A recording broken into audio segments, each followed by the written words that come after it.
నమస్తే రమగారు. నమస్తే జయ. మంచి కథ చెప్పుకుందామండి. నేను నారాయణీయం అని ఒకటి చదువుతాను జయ. నారాయణీయం నారాయణ భట్టదిరి అంటారు. భట్టతిరి అని ఆయన రాశారు. ఈ నారాయణీయము మలయాళ దేశంలో పుట్టింది. వాళ్ళు ఎక్కువ చదువుతారు. సంస్కృతంలోనే ఉంటుంది. అదొక సంచిక అండి, ఒక పుస్తకం ఇది. ఇందులో దశకం 10 శ్లోకాలు, ఒక మంచు. ఇలాంటివి 100 దశకాలు ఉన్నాయి. అంటే ఎన్ని ఉన్నట్టు శ్లోకాలు? 1000 శ్లోకాలు.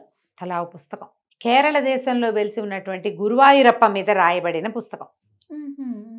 గురువాయూరప్పకి అంకితం ఇచ్చాడు. ఓకే.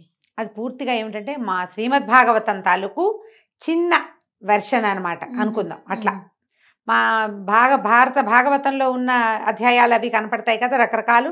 అంటే కృష్ణ పరమాత్మ విష్ణుమూర్తి యొక్క రకరకాల స్వరూపాలు అవన్నిటినీ వర్ణిస్తూ ఇప్పుడు ప్రస్తుతం నేను అందులో 55వ దశకం చదువుతున్నా. కాళీమర్దనం. అది కృష్ణలీలలో ఒక్కొక్క లీల ఒక్కొక్క దశకంగా రాయబడి ఉంది. ఎంతకాలం నుంచో చదువుతున్నావు. నారాయణీయం గనక చదివితే చాలా సమస్యలు తీరుతాయని చెప్తారు. ఆరోగ్య సమస్యలు నారాయణీయం వల్ల తీరుతాయి. ఏదైనా ఒక దశకం 1000 చదవగలిగితే మంచిది. 1000 శ్లోకాలు చదివితే దుంప తెగిపోతుంది అవన్నీ చదవటానికి. ఏదో ఒక దశకం సెలెక్ట్ చేసుకుని నేను ప్రహ్లాద చరిత్ర, ఈ కాళీయ నర్తనము, తర్వాత నరసింహావతారము, అట్లా అవతారాలుగా కూడా సెలెక్ట్ చేసుకోవచ్చు. నేను కాళీమర్దనం చదువుతున్నాను కొంతకాలంగా. నాకు ఎందుకో ఆ కాళీమర్దనం చదువుతుంటే అసలు ఇది ఎక్కడి నుంచి వచ్చింది, ఎలా వచ్చింది, ఇలా రాయాలని ఆయనకి ఎలా అనిపించింది అని చాలా అనిపించేది నాకు. అనుకోకుండా ఒక చందమామలో, పాత చందమామ 50sలో ఉన్న చందమామలో దీనికి రిలేటెడ్ కథ ఒకటి దొరికిందనమాట. ఓకే. ఆ నారాయణీయం గురించి ఎప్పుడు చెప్తానా, ఎలా చెప్పాలా అని ఆలోచిస్తున్నాను. ఇప్పటికి మనం చాలా స్తోత్రాల గురించి చెప్పుకున్నాం కదా. మన ఈ మన ఏమన్నా మన సోషల్ మీడియాలో ఇప్పటిదాకా పెద్దగా నారాయణీయం ప్రస్తావన లేదు. అందరూ ఇవే చెప్తున్నారు. ఏమేం చెప్తారు? ఖడ్గమాలని, కనకధారాస్తవం అని. వారాహి అమ్మవారు కూడా ఇటీవల చాలా ప్రఖ్యాత వ్యక్తిగా మారింది అమ్మవారు. వారాహి అమ్మగారిని కూడా చాలా మంది ఫాలో అవుతుంది. నిజం అమ్మగారు, ఇదివరకు అసలు వినిందే తక్కువ. అలాంటి ఇప్పుడు చాలా చోట్ల ప్రతిమలు చూస్తున్నాం, ఫొటోస్ చూస్తున్నాం, ఆవిడ గురించి చరిత్ర వింటున్నాం. ఈ నారాయణీయము చాలా ప్రత్యేకమైనది. మనకి ఉడిపి దేవాలయంలో కూడా వినపడుతుంది. సంస్కృతమే. దీనికి అర్థాలు అవి తాత్పర్యాలు చెప్పేవాళ్ళు ఎవరు మనకి ప్రవచనకర్తల్లో కనపడరు. నేను కూడా ఆ సాహసం చేయగలనని నేను చెప్పను, కానీ చాలా బాగుంటుంది. ఓకే. అయితే ఇప్పుడు మనం చెప్పుకోబోయే కథ దానికి రిలేటెడ్ కథ. అయితే 1200-1300 సంవత్సరాల క్రితం కేరళ దేశంలో రామానుజం అని ఒక కుర్రవాడు ఉండేవాడు. ఈ రామానుజము తెలికల వాళ్ళ అబ్బాయి. తెలికల వాళ్ళంటే నూనె తీసే జాతి వాళ్ళది. వాళ్ళ కులవృత్తి అది. జాతి అనకూడదేమో. వాళ్ళు నూనెలు తీస్తారు. ఇక్కడ కూడా మనకు నూనె తీసే వాళ్ళు కనిపిస్తారు కదా, గానుగలు ఉన్నాయి. తెలికలు అంటారు, తెలికల వాళ్ళు అంటారు. మన ప్రాంతాల్లో, ఆంధ్ర ప్రాంతాల్లో తెలికల వాళ్ళు అంటారు. వాళ్ళు ఇంకేదో పేరు ఉండుంటుంది, నాకు సరిగ్గా తెలీదు. ఈ పేరుతోటి మాత్రం నాకు తెలిసి వీళ్ళు వెజిటేరియన్సే. నాకు తెలిసిన 1-2 కుటుంబాల ఫ్రెండ్స్, చిన్నప్పటి ఫ్రెండ్స్, వాళ్ళు వెజిటేరియన్స్ కానీ నాకు జ్ఞాపకం. అయితే ఈ కేరళలో నూనె అంటే కొబ్బరి నూనె బాగా వాడతారు కదా. ఆ నూనె గానుగలు ఆడించే వాళ్ళ అబ్బాయి ఈ రామానుజం అని ఆయన. ఇతను బై బర్త్ ఏకసంధాగ్రాహి. ఏదైనా ఇట్లా వింటే అట్లా వచ్చేసేది. కానీ బళ్ళోకి వెళ్ళే విధానం ఆనాడు ఈ జాతులకి లేదు. మరి విద్యా విధానాలు అవి వేరుగా ఉండేవి కదా. 1200-1300 సంవత్సరాల నాటి కథ అంటే ఇప్పట్లాగా లేదు కదా. అయితే అతను పాఠశాల ముందు నుంచి వెళ్తూ పాఠశాలలో 10 శ్లోకాలు, పద్యాలు వినపడితే వినగానే వచ్చేసేది. అవి మళ్ళీ చదువుకునేవాడు, గుర్తుపెట్టుకునేవాడు. ఒకసారి వింటే వచ్చేస్తుంది. ఏకసంధాగ్రాహి అంటే ఒక్కసారి వింటే వచ్చేవాడు. అయితే క్రమంగా ఇతను వేద పాఠశాలలకి వాటికి నూనె ఇచ్చి రావడానికి వెళ్ళేటప్పుడు ఒక్కో పనస వినడం నేర్చుకున్నాడు.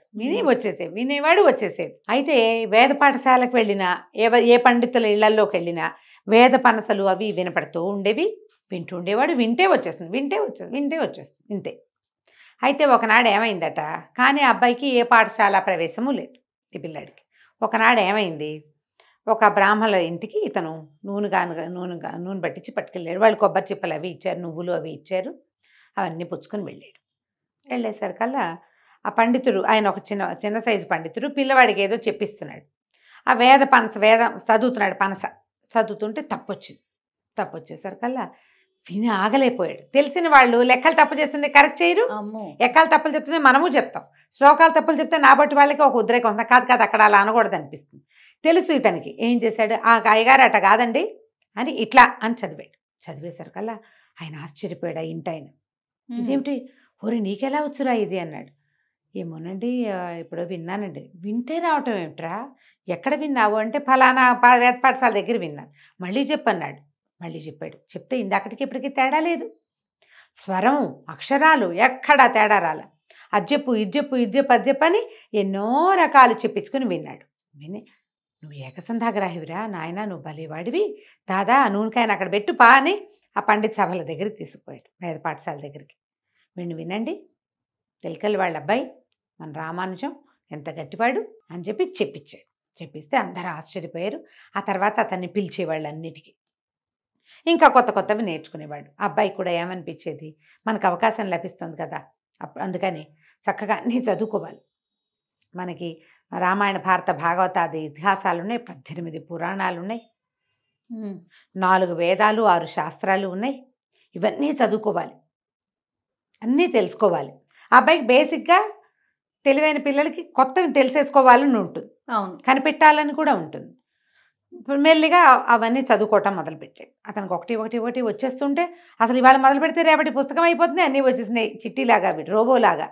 అబ్బాయి వచ్చేసరికల్లా బ్రాహ్మణ్యానికి చాలా అసూయ వచ్చేసి, ఇలాంటి వాడు ఒకడు ఉంటే మనకేమొస్తుంది, పేరంతా వీడికి వెళ్ళిపోతుంది కదా, మనకి రాదు పేరు. సరే ఏమనిపించింది, వీడిని నోరు తిరగనివ్వకుండా చెయ్యాలి అని భావించారు. అయితే ఈ బ్రాహ్మణ పిల్లల్లో నారాయణ భట్టాద్రి అని రాస్తారు పుస్తకంలో, భట్టదిరి అని రాసి ఉంటుంది నారాయణీయం పుస్తకంలో.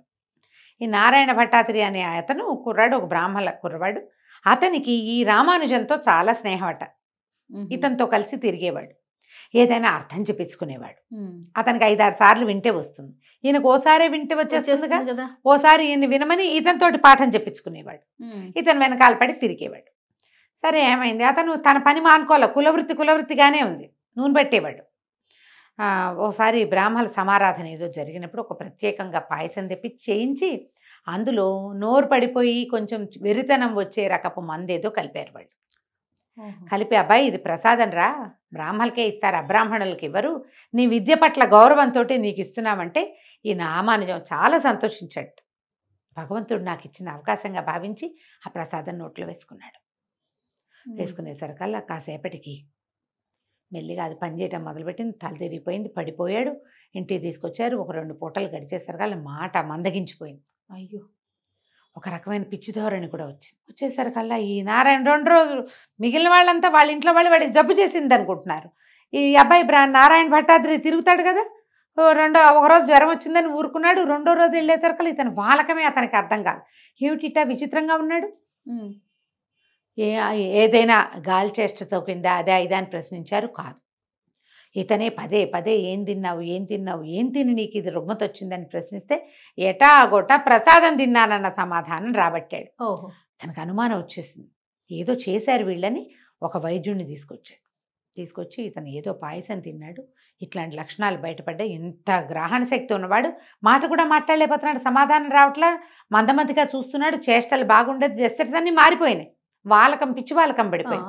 ఇక ఆయన మందులు వాడి మొత్తానికి సరిచేశాడు. మళ్ళీ తిప్పుకున్నాడు, రామానుజం తిప్పుకున్నాడు, అనారోగ్యం తగ్గిపోయింది. తగ్గాక ఇక మెల్లిగా తన పని తను చేసుకుంటూ ఉండేవాడు. అయితే ఏమైంది, వీళ్ళు ఒక మర్మంగా మాట్లాడేవాట, ఆయన తెలివిగా ఉండేవి, మామూలు ఆన్సర్ ఉండేది కాదు. ఎవరు, రామానుజం పండిత భాష అనమాట. ఓ రోజు ఈ నారాయణ భట్టాద్రి వచ్చి అడిగాడు, నీ దగ్గర తైలం మంచిదేనా, నాణ్యమైందేనా అని అడిగితే, ఓ 10 పప్పుల సారం ఉంది నా తైలంలో అని చెప్పాట. అర్థం కాల, వెళ్ళిపోయాడు ఇంటికి. 10 పప్పుల సారం అంటే ఏమిటి, 10 పప్పులు ఎందుకు వేస్తారు ఎవరైనాను, దీంట్లో వేస్తే కొబ్బరి చిప్పలు వేయాలి లేదా నువ్వులు వేయాలి, పల్లీలు అవి అక్కడ వాళ్ళు వాడరు, అయితే నువ్వులు లేకపోతే కొబ్బరి రెండిట్లో 2 పదార్థాలు ఉంటాయి, 10 పప్పులు ఎట్లా ఉంటాయి. వాళ్ళ సాయంకాలం అంతా విష్ణు పూజ చేసి రాత్రికి పడుకున్నట్ట నారాయణ భట్టాద్రి. పడుకుంటే ఆయనకి విష్ణుమూర్తి కల్లో కనపడ్డాడు. కనపడితే ఆయన విష్ణుమూర్తిని అడిగాడు, రామానుజం తన తైలంలో 10 పప్పుల సారం ఉందన్నాడు, అంటే ఏమిటి స్వామి అని. 10 పప్పుల సారం అంటే 4 వేదాలు 6 శాస్త్రాలు వెరసి 10 10 విషయాల తాలూకు జ్ఞానం ఉంది నా దగ్గర అని చెప్తున్నాడు. బాబా తన జ్ఞానాన్ని ప్రపంచానికి పంచమని చెప్పు, ఇది నా ఆజ్ఞగా భావించాలి అని చెప్పేట విష్ణుమూర్తి కల్లో. మర్నాడు లేవగానే సంధ్యావందనం చేసుకోవడం పరిగెత్తుకొచ్చేట నారాయణ భట్టాద్రి. భగవంతుడు ఇట్లా చెప్పాడయ్యా, నిన్ను చెయ్యమంటున్నాడు, నీ జ్ఞానాన్ని ప్రపంచానికి పంచమన్నాడు అనేసరికి ఆయన ఏం చేశాడంటేట రామాయణ భారత భాగవతాలని మలయాళ భాషలో రచించాడు రామానుజం. మనకి కవిత్రయం మహాభారతాన్ని అనువదించారు. అవును. పోతన గారు భాగవతాన్ని అనువదించారు. మలయాళంలో కేరళ భాషలో రామానుజం అనే ఆయన సంస్కృతంలో ఉన్నటువంటి రామాయణ భారత భాగవతాలు మూడింటిని మలయాళంలోకి అనువాదం చేశాడు, రాశాడు, రీరైట్ చేశాడు అనుకో. పామరులకి కూడా జ్ఞానాన్ని అందించడం కోసం లోకల్ భాషలో రాశాడు. రాయటం మొదలుపెట్టాడు. ఆయన పనిచేస్తుండేవాడు. ఒకసారి నారాయణ భట్టాద్రికి చాలా అనారోగ్యం వచ్చిందట. ఆయన చూడబోయాడు రామానుజం గారు. అన్ని వైద్యాలు చేశామయ్యా, ఏమీ ప్రయోజనం కనిపించట్లేదు, అనారోగ్యంతో అది నన్ను పీల్చి పిప్పి చేసేస్తుంది అంటే, ఇకనేమి చేప వైద్యం మొదలుపెట్టు అన్నట్టు అని చెప్పి రామానుజం వెళ్ళిపోయాడు. ఈ నారాయణ భట్టాద్రికి అర్థం కాలేదు. ఏమిటి చేపలు తినమంటాడా నన్ను, బ్రాహ్మణ్ణి ఇంత మాట అన్నాడే అని తెగ గింజుకుపోయేట. మాట్లాడడం మానేశాడు, అవమానకరంగా మాట్లాడాడు అని. అయితే క్రమంగా ఒక రోజు ఆయన వచ్చి చూసేవాడు, ఈయన ముభావంగా మొహం పెట్టుకునేవాడు. 5-6 రోజుల తర్వాత ఏమయ్యా మాట్లాడడం మానేసావు, ఏమిటంటే మరి నువ్వు అంత అవమానకరంగా మాట్లాడితే ఏం సమాధానం చెప్పంటావు, జబ్బుతో ఉన్నవాడిని చేపలు తినమన్నావు కదా నువ్వు అంటే ఆయన నవ్వెట్. నేను గూఢంగా మాట్లాడతాను, నువ్వు మర్చిపోయావా, చేపంటే ఏమిటి శ్రీమన్నారాయణుడి ప్రథమ అవతారం, దశావతారాలు మొదలుపెట్టు, దశావతార సేవ చేయి, ఆరోగ్యం చక్కబడుతుంది అని చెప్పాడు. అప్పుడు ఆయన అయ్యో భగవంతుడి ఆజ్ఞ ఇది, రామాయణ భారత భాగవతాలు తను చేసినవాడు నాకు ఇట్లా ప్రత్యేకంగా చెప్తున్నాడంటే నన్ను చేయమని కదా అర్థం. దశావతార వర్ణన క్రమాన్ని తీసుకుని నారాయణీయాన్ని రచించాడు ఆయన. నారాయణ భట్టాద్రి ఆయన రాసిందే నేను చెప్పిన నారాయణీయం. 1000 శ్లోకాలు ఉన్నాయి అందులో. అది ఈ రామానుజం ఆజ్ఞ చొప్పున చేశాడు, ఆయన ఇచ్చిన ఐడియాతోటి. ఆజ్ఞని అనకూడదు, సలహా. ఆయన ఆరోగ్యము చక్కబడింది. ఈ కేరళ దేశంలో గురువాయూరులోనే ఈ నారాయణ స్వామి ఉన్నాడు. గురువాయూరప్ప అంటాం కదా, ఆ గురువాయూరప్ప ఆయన ఎట్లా ఉంటాడు, శంఖచక్రధారిగా ఉంటాడు, కృష్ణ స్వరూపం. అవును. ఎంత అందంగా ఉంటాడో జయ ఆయన. అవునండి, చూసాను నేను కూడా. నేను ఎప్పుడో 20 ఏళ్ల క్రితం నా స్నేహితుడు ఒక ఆయన నాగేశ్వరరావు గారిని, జ్యోతిష్యులు, వాళ్ళ ఇంట్లో చూసా ఆ ఫోటోని. నేను ఆ క్యాలెండర్ మీదే నా దృష్టి ఉండిపోయింది. ఎంత ఆకర్షణీయంగా ఉంటుందో ఆ ప్రతిమ అసలు. నేను వాళ్ళు వచ్చినప్పుడల్లా దానికేసి చూస్తాను. ఆయన ఇంకోటి తెప్పించి ఇచ్చారు నాకు. మా ఇంట్లో ఇప్పటికీ ఫ్రేమ్ కట్టించి ఉంచుకున్నాను నేను. ఒక ఆసక్తిని కలగజేస్తుంది అనమాట. ఆయన ఈ 1000 శ్లోకాలు రచించాడు ఈ రామానుజం గారి స్నేహంతో. ఇప్పటికీ కేరళ రాష్ట్రంలోనట అక్షరాభ్యాసం చేయటానికి రామానుజం గారి సొంత ఊరు నుంచి ఇసుక తెప్పించి దాని మీద అక్షరాలు దిద్దిస్తారు. ఆయన వల్లే వాళ్ళకి ఈ భాష అంతా అందింది, ఈ జ్ఞానం అంతా అందింది. ఆయన స్నేహితుడు అవ్వటం వల్లే నారాయణ భట్టాద్రి ఈ నారాయణీయాన్ని రాశాడు. ఎవరికైనా అవకాశం ఉంటే నారాయణీయాన్ని సంపాదించండి. ఒక్కొక్క దశకము స్లోగా నేర్చుకోవచ్చు. మనకి ఏ దశకం మీద ఆసక్తి ఉంటే ఆ దశకమైనా మనం చదువుకోవచ్చు తప్పకుండా. ఒక్కో దశకం ఒక్కో వృత్తాలు కూడా మారిపోతాయి, అన్నీ ఒకే రకంగా రాయబడలా. దాన్ని దీన్ని బట్టి ఏమంటారంటే మన సన్నివేశాన్ని బట్టి వృత్తాలు కూడా మారినాయి. ఎవరితోటైనా చెప్పించుకోవాల్సి వస్తుంది కూడాను. అవకాశం ఉంటే దీని గురించి చదవండి, తెలుసుకోండి. ఆ నారాయణీయం బేస్ కథే ఇప్పుడు నేను చెప్పిన ఏకసంధ్యాగ్రాహి కథ.